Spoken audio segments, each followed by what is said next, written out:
मतगणना के रुझानों पर होगी पैनी नजर। होगा हर जीत का सटीक विश्लेषण। देखिए जनादेश 4 जून को सुबह 6 बजे से लगातार सिर्फ डीडी न्यूज पर।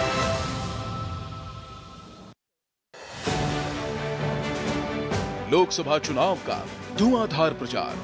पीएम मोदी ने तोड़ा हर रिकॉर्ड। 200 से ज्यादा रैलियों में जनता से संवाद। रोड शो और रैलियों में उमड़ा सैलाब। बिना थके बिना रुके देश के हर हिस्से में प्रचार। अपने शब्द बाणों से विरोधियों पर किया जमकर वार। देखिए पीएम मोदी के चुनाव प्रचार पर हमारा विशेष कार्यक्रम एक अकेला सब पर भारी। आज शाम 6 बजे सिर्फ डीडी न्यूज पर।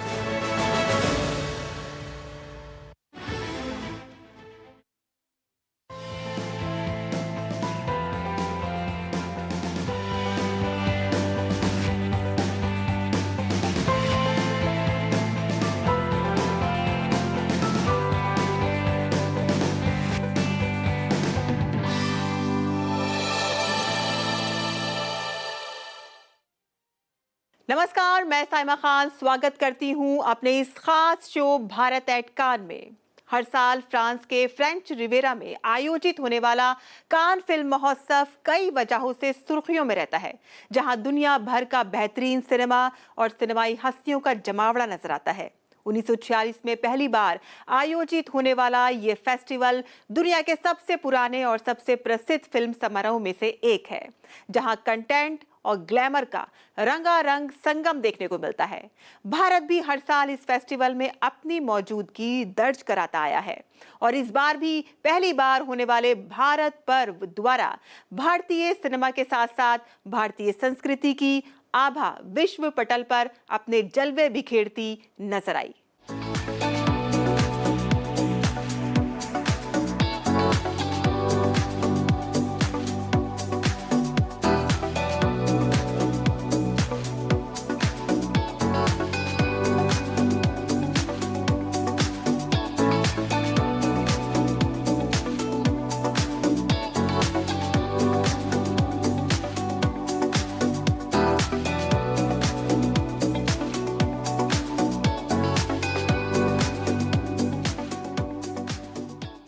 इस बार कान फिल्म फेस्टिवल का 77वां संस्करण भारत के लिए मील का पत्थर साबित हुआ, जहां भारत का प्रदर्शन अभूतपूर्व रहा और नई प्रतिभाओं को महत्वपूर्ण पहचान मिली, जो ऐतिहासिक जीत के साथ समाप्त हुई, जिनमें 2 फिल्म निर्माताओं, एक अभिनेत्री और एक सिनेमेटोग्राफर ने इस फेस्टिवल के शीर्ष पुरस्कार हासिल किए।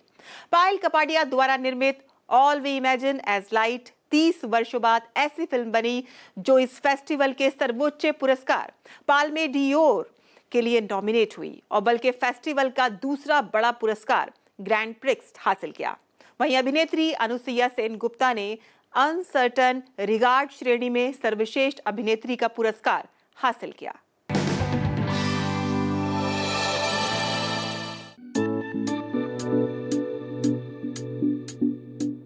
सतहत्तरवें कान फिल्म महोत्सव में भारतीय सिनेमा ने कई उल्लेखनीय उपलब्धियों के साथ इतिहास में जगह बनाई,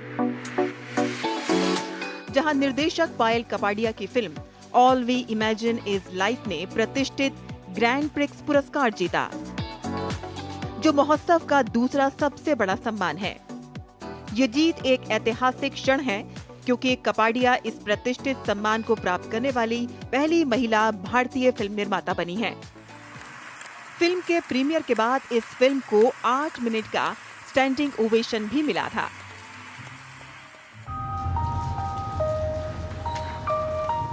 all we imagine it's light film में 2 मलयाली नर्सों की रोजमर्रा की जिंदगी दिखाई गई है, जो उनके अनुभवों की मर्मरिक खोज पेश करती है।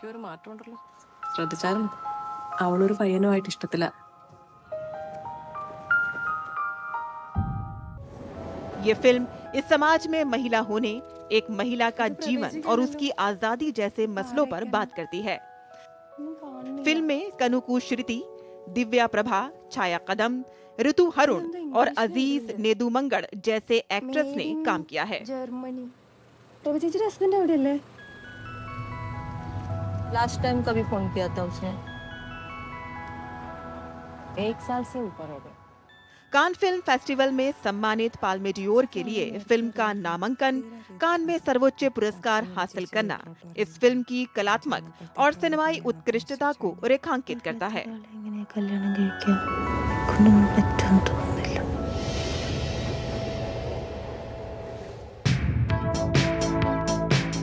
അതിനെന്റെ മോനെ രാത്രി വരെ കാത്തിരിക്കേണ്ടി വരും. പക്ഷേ തൽക്കാലത്തേക്ക് ഞാൻ ഈ മേഘത്തിന്റെ കയ്യിൽ കുറച്ച് ഉമ്മ കൊടുത്തു വിട്ടാലോ?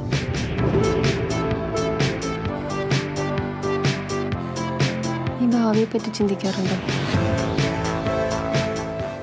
मंच पर अवार्ड लेने पहुंची पायल कबाड़िया ने इस अवार्ड के लिए आभार जताते हुए कहा, ये 3 महिलाएं हैं जिन्होंने मुझे बहुत कुछ दिया है।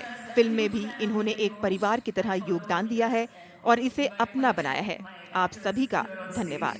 Because without them, I don't think this film would have been possible. It's 3 women who've given me so much and been really contributed to the film like a family and made it their own.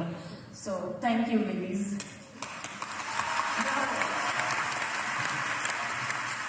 पायल ने आगे ये भी कहा कि हमारी film को यहाँ लाने के लिए कान फिल्म फेस्टिवल का बहुत धन्यवाद, लेकिन अगली भारतीय फिल्म को यहाँ जगह देने में 30 और साल ना लगे।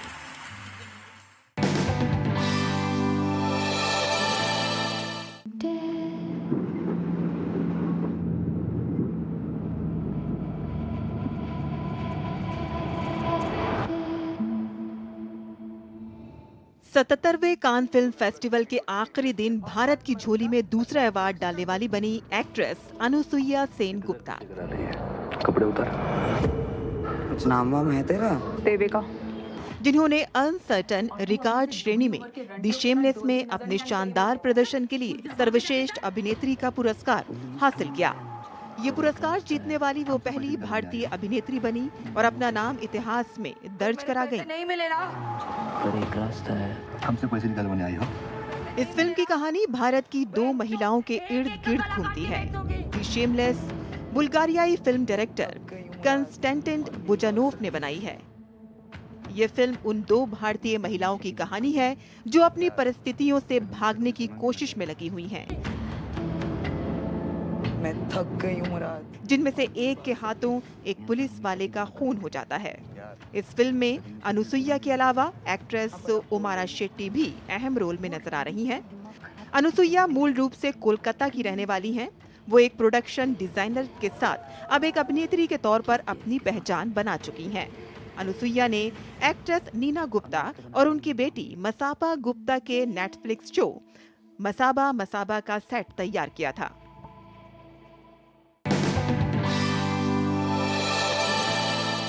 और अब बात करते हैं कान फिल्म फेस्टिवल के लास्ट इन सेक्शन की, जिसका उद्देश्य दुनिया भर के फिल्म इंस्टीट्यूट के छात्रों द्वारा बनाई गई फिल्मों को मान्यता देना है। और यहाँ भी बाजी मारी भारत में फिल्म निर्माण और अभिनय की बारीकियां सिखाने वाली अग्रणी संस्था FTII पुणे के छात्र ने। इस संस्था के छात्र चिदनन एस नायक की 15 मिनट की short film sunflower were the first one to know ने लास्ट इन श्रेणी में प्रथम पुरस्कार जीता। यूं तो FTII के कई छात्र कान फिल्म फेस्टिवल में कई पुरस्कार जीत चुके हैं, लेकिन पहली बार था कि 1 वर्षीय टेलीविजन कोर्स के किसी छात्र द्वारा बनाई गई उनकी प्रोजेक्ट फिल्म ने यह अवार्ड हासिल किया है।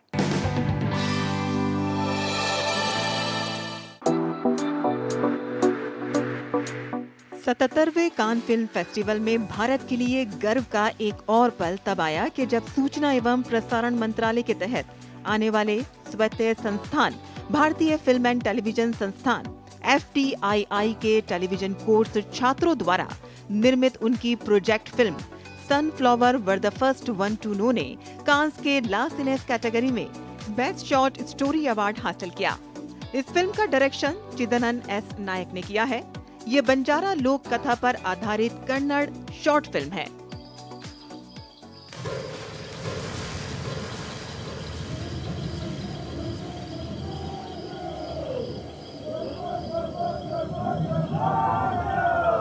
इस फिल्म में एक बूढ़ी महिला द्वारा मुर्गे की चोरी को दर्शाया गया है, जो उसके गांव को कभी न खत्म होने वाले अंधेरे में डाल देती है। Sunflower were the first one to know 16 minute की एक शॉर्ट फिल्म है।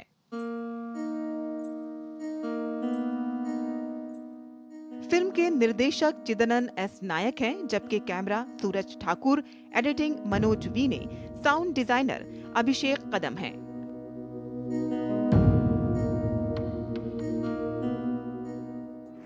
कान फिल्म फेस्टिवल की ला सिनेफ श्रेणी युवा फिल्म प्रतिभा को समर्पित है।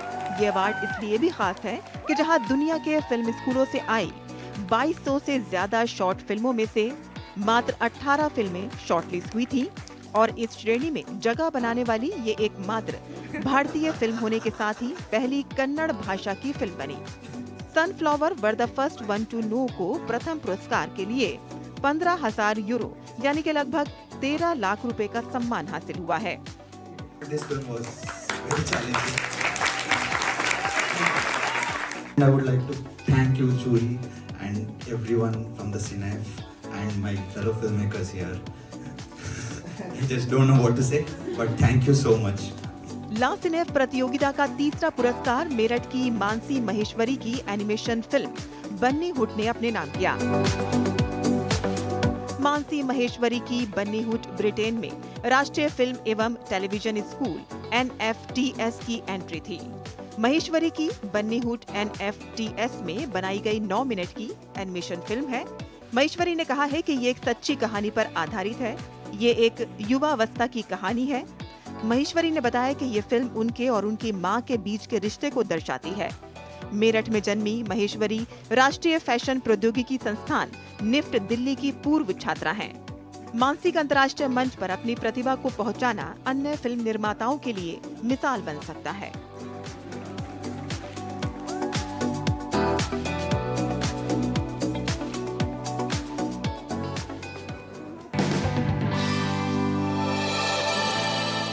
प्रसिद्ध भारतीय सिनेमेटोग्राफर संतोष सीवन को उनके कार्य की असाधारण गुणवत्ता के लिए कांस फिल्म फेस्टिवल में प्रतिष्ठित पियरे एजिनिक्स ट्रिब्यूट पुरस्कार से सम्मानित किया गया। वो ये सम्मान हासिल करने वाले पहले एशियाई बने। पद्मश्री संतोष सीवन अपने काम के लिए नेशनल और इंटरनेशनल कई अवार्ड जीत चुके हैं। वहीं सम्मान देने से पहले उनके काम की एक शॉर्ट फिल्म भी चलाई गई और सभी ने उन्हें स्टैंडिंग ओवेशन दिया।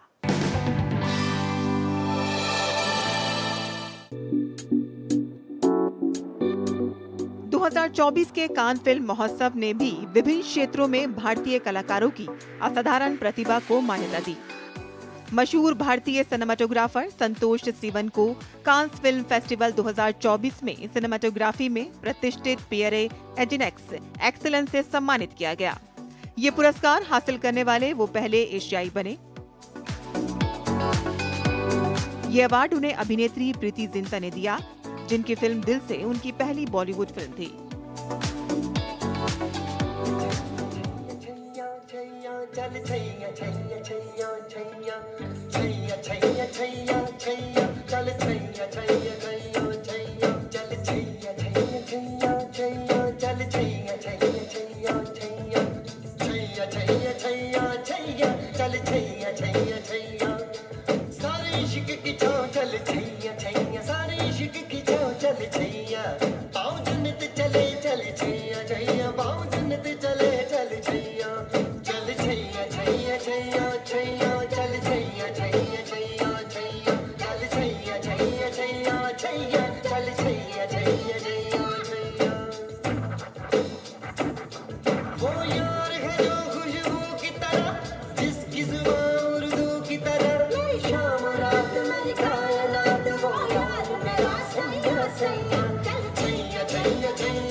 so much. This has been one of the most awesome time I've had in my life.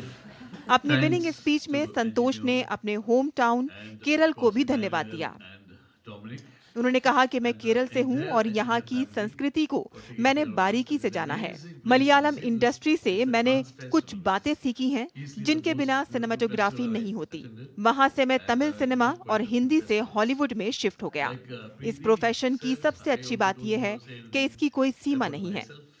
भारतीय फिल्म और टेलीविजन संस्थान FTII से ग्रेजुएट और पद्मश्री से सम्मानित संतोष सिवन ने 55 फीचर फिल्में और 50 डॉक्यूमेंट्रीज बनाई हैं। उन्होंने कई नेशनल और इंटरनेशनल अवार्ड्स भी जीते हैं। मणिरत्नम की फिल्म दिल से उनके करियर को अलग मोड़ मिला। वहीं हॉलीवुड में भी वो अपने काम की पहचान बना चुके हैं।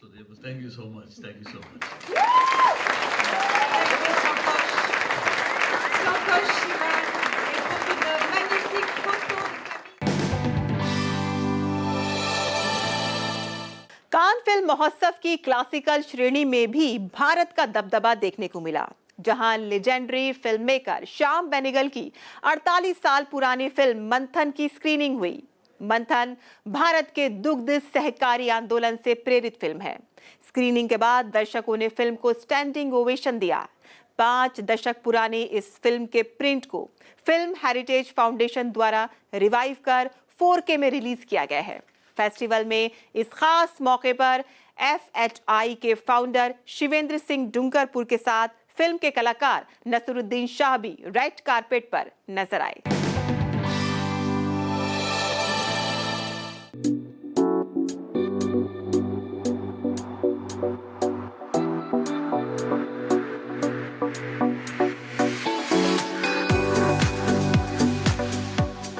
सतहत्तरवें कान फिल्म महोत्सव में क्लासिकल भारतीय सिनेमा की कलाकृति ने अपना एक अलग ही जादू बिखेरा।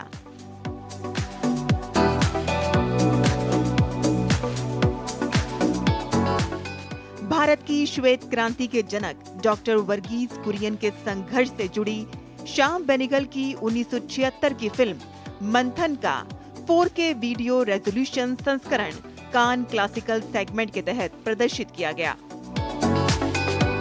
1976 की इस फिल्म के प्रिंट को फिल्म हेरिटेज फाउंडेशन द्वारा रिवाइव कर इसे हाई क्वालिटी की स्क्रीनिंग योग्य बनाया गया है। वहीं कान फिल्म महोत्सव में इस खास पल को लेकर फिल्म हेरिटेज फाउंडेशन के संस्थापक निदेशक शिवेंद्र सिंह डुंगरपुर अपनी आधिकारिक टीम के साथ नजर आए। उनके साथ अभिनेता नसरुद्दीन शाह अपनी पत्नी रत्ना पाठक शाह के साथ थे। वहीं दिवंगत अभिनेत्री स्मिता पाटिल के बेटे प्रतीक बब्बर, डॉक्टर कुरियन की बेटी निर्मला कुरियन और अमूल के प्रबंध निदेशक जयन मेहता कान में रेड कारपेट पर नजर आए।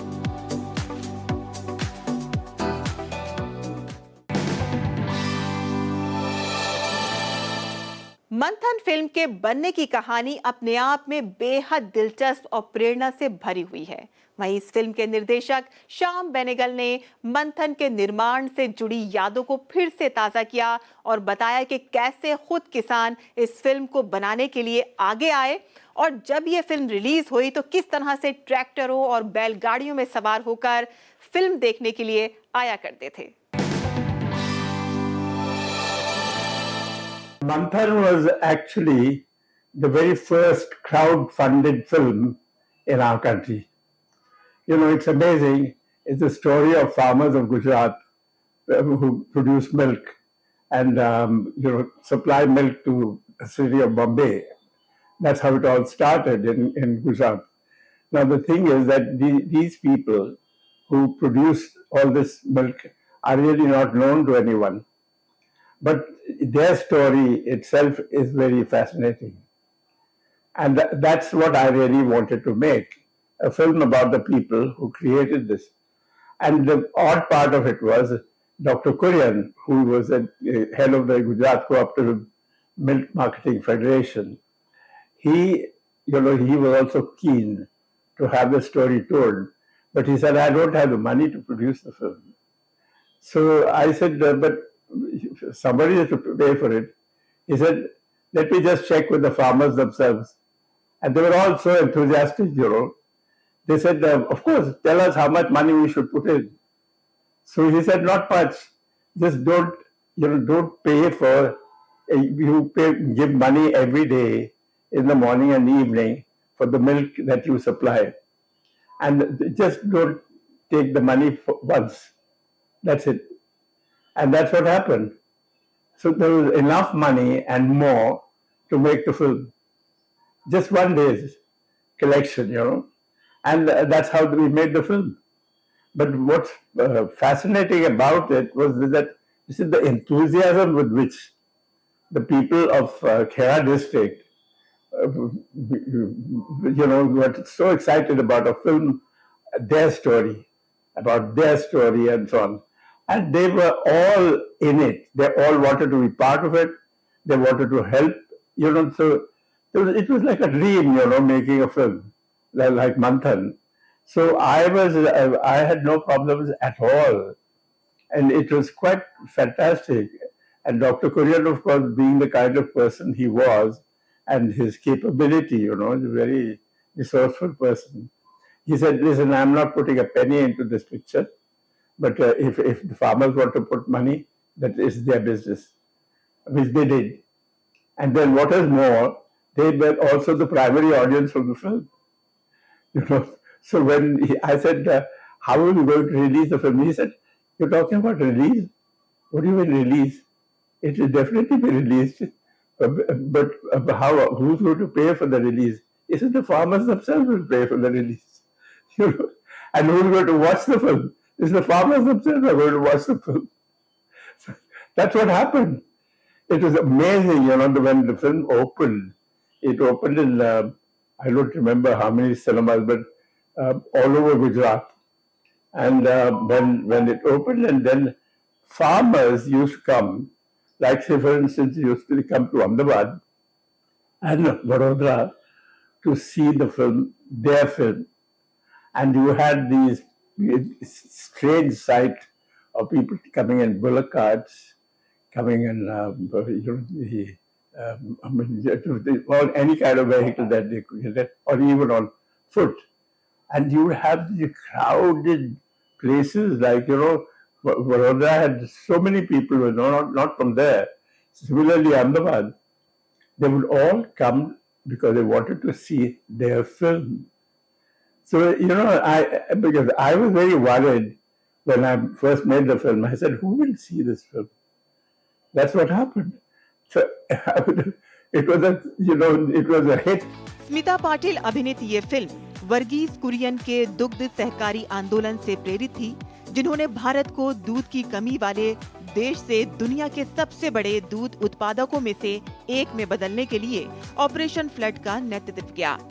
उनको अरबों डॉलर का ब्रांड अमूल बनाने का श्रेय दिया जाता है।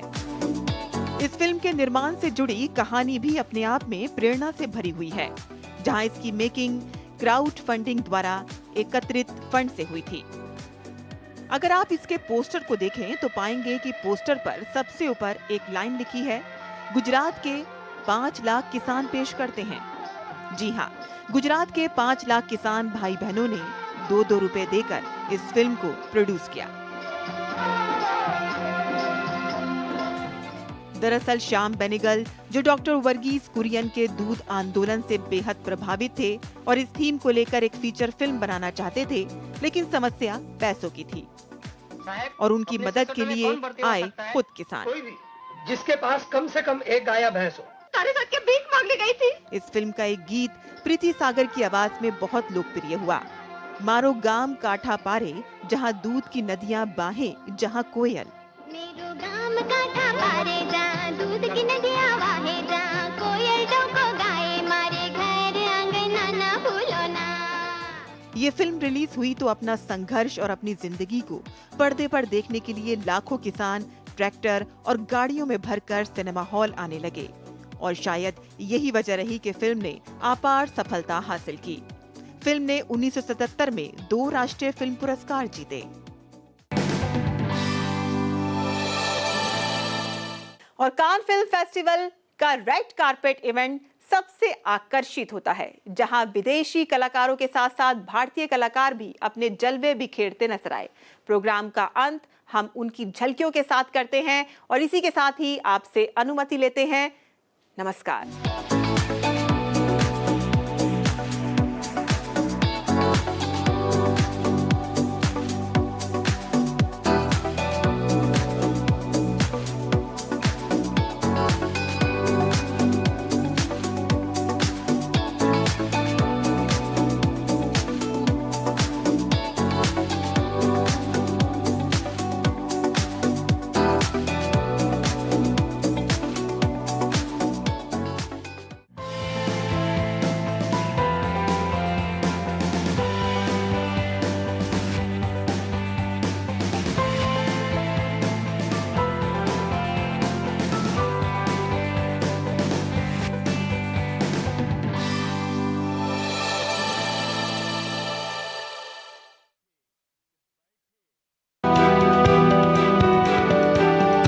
चुनावी माहौल क्या चल रहा है मनोज? किसकी सरकार बन रही है? ये इस बार मुझे लग रहा है मोदी जी हैट्रिक बना रहे हैं। पर मुझे तो लगता है गठबंधन की बन सकती है। हाँ, हो सकता है। देखो अब ये तो 4 जून को ही पता चलेगा हमें कि भाई कौन जीतेगा। सही कह रहे हो तुम। कहाँ देखें चुनाव के नतीजे?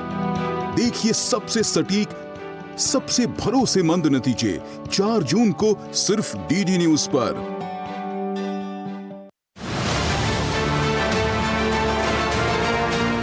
पूरा हुआ जनता का मतदान, खत्म हुआ